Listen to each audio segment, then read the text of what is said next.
തിരുവചന സന്ദേശങ്ങൾ ശ്രവിക്കുന്നതിനായി ഭാഗ്യവചനധാര ഇന്ന് തന്നെ സബ്സ്ക്രൈബ് ചെയ്യുക. ദൈവം നിങ്ങളെ അനുഗ്രഹിക്കട്ടെ. ത്രിയേക ദൈവത്തിന്റെ വലിയ തിരുനാമത്തിന് മഹത്വം ഉണ്ടായിരിക്കട്ടെ. ഭാഗ്യവചനധാര ശ്രവിക്കുന്ന എല്ലാവർക്കും എൻ്റെ ആലയം പ്രാർത്ഥനാലയം എന്ന് വിളിക്കപ്പെടുമെന്ന് എഴുതിയിരിക്കുന്നു എന്നരുളി ചെയ്ത കർത്താവായ യേശുക്രിസ്തുവിന്റെ ധന്യനാമത്തിൽ സ്നേഹവന്ദനം. പ്രിയമുള്ളവരെ, ലോകമെമ്പാടുമുള്ള ക്രിസ്തീയ വിശ്വാസികൾ ഓശാന ആഘോഷിക്കുന്നതിനായി ഒരുങ്ങുന്ന ഈ സന്ദർഭത്തിൽ ഓശാനയെക്കുറിച്ച് 2 കാര്യങ്ങൾ പറയുവാൻ ആഗ്രഹിക്കുന്നു. ഓശാന എന്ന പദത്തിന് രക്ഷിക്കണേ എന്നാണ് അർത്ഥം എന്ന് നമുക്കറിയാം. രാജാതിരാജാവായ യേശുവിൻ്റെ യെരുശലേം ദേവാലയത്തിലേക്കുള്ള രാജകീയ പ്രവേശനമായിട്ടാണ് 4 സുവിശേഷകരും ഇത് രേഖപ്പെടുത്തിയിരിക്കുന്നത്. രാജാക്കന്മാർ സാധാരണയായി സവാരി നടത്താറുള്ളത് കുതിരപ്പുറത്താണ്. എന്നാൽ രാജാതിരാജാവായ യേശുക്രിസ്തു തന്റെ വാഹനമായി തെരഞ്ഞെടുത്തത് കഴുതക്കുട്ടിയെയാണ്. കഴുതക്കുട്ടിക്ക് ചില പ്രത്യേകതകളുണ്ട്. ശാന്തതയുള്ള മൃഗമാണ്, സമാധാനമുള്ള മൃഗമാണ്, എത്ര ഭാരം വേണമെങ്കിലും വഹിക്കുവാൻ മടിയില്ലാത്ത മൃഗമാണ്. അതുകൊണ്ടായിരിക്കാം യേശു തന്റെ വാഹന മൃഗമായി കഴുതക്കുട്ടിയെ സ്വീകരിച്ചത്. യേശു വരുന്നത് കണ്ടപ്പോൾ സ്നാപക യോഹന്നാൻ ലോകരോട് വിളിച്ചു പറഞ്ഞു, ഇതാ ലോകത്തിന്റെ പാപം ചുമക്കുന്ന ദൈവത്തിന്റെ കുഞ്ഞാട്. യോഹന്നാൻ 1:29. ലോകത്തിന്റെ പാപം ചുമക്കുന്ന ദൈവത്തിന്റെ കുഞ്ഞാട് കയറിയത് ഭാരം വഹിക്കാൻ യാതൊരു മടിയുമില്ലാത്ത മൃഗത്തിന്റെ പുറത്താണ്. ഈ കാര്യം സഖരിയ പ്രവാചകന്റെ പുസ്തകത്തിൽ രേഖപ്പെടുത്തിയിരിക്കുന്നതിന്റെ നിവർത്തീകരണമാണ്. സഖരിയ പ്രവാചകന്റെ പുസ്തകം 9:9 രേഖപ്പെടുത്തിയിരിക്കുന്നത് ഇപ്രകാരമാണ്: സിയോൻ പുത്രിയെ ഉച്ചത്തിൽ ഘോഷിക്കുക, യെരുശലേം പുത്രിയെ ആർപ്പിടുക. ഇതാ നിന്റെ രാജാവ് നിന്റെ അടുക്കൽ വരുന്നു.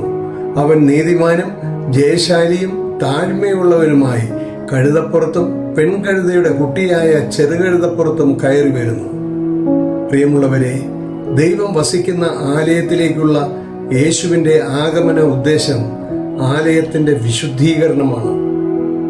അപ്പസ്തോല പ്രവൃത്തികൾ 7:47-48 വാക്യങ്ങളിൽ ഇപ്രകാരം പറയുന്നു: ശലോമോൻ ദൈവത്തിനൊരു ആലയം പണിതു, അത്യുന്നതൻ കൈപ്പണിയായതിൽ വസിക്കുന്നില്ല.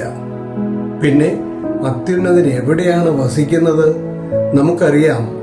1 കൊരിന്ത്യർ 3:16 പറയുന്നു, നിങ്ങൾ ദൈവത്തിന്റെ മന്ദിരമെന്നും ദൈവത്തിന്റെ ആത്മാവ് നിങ്ങളിൽ വസിക്കുന്നുവെന്നും നിങ്ങൾ അറിയുന്നില്ലയോ? ദൈവത്തിന്റെ മന്ദിരം നശിപ്പിക്കുന്നവനെ ദൈവം നശിപ്പിക്കും.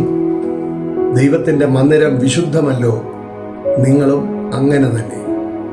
പ്രിയമുള്ളവരെ, യേശുക്രിസ്തുവിന്റെ യെരുശലേം ദേവാലയത്തിലേക്കുള്ള രാജകീയ പ്രവേശനത്തിന്റെ മുഖ്യമായ ഉദ്ദേശം നമ്മൾ ഓരോരുത്തരുമാകുന്ന മന്ദിരത്തിന്റെ വിശുദ്ധീകരണമാണ്.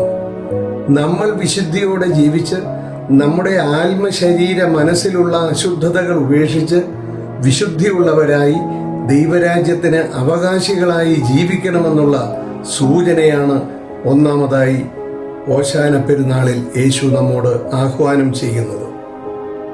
രണ്ടാമതായി, കർത്താവിൻ്റെ 2ാമത്തെ വരവിനെ സൂചിപ്പിക്കുന്ന ഒരു വലിയ സംഭവമായി പിതാക്കന്മാർ ഓശാന പെരുന്നാളിനെ കണക്കാക്കുന്നു.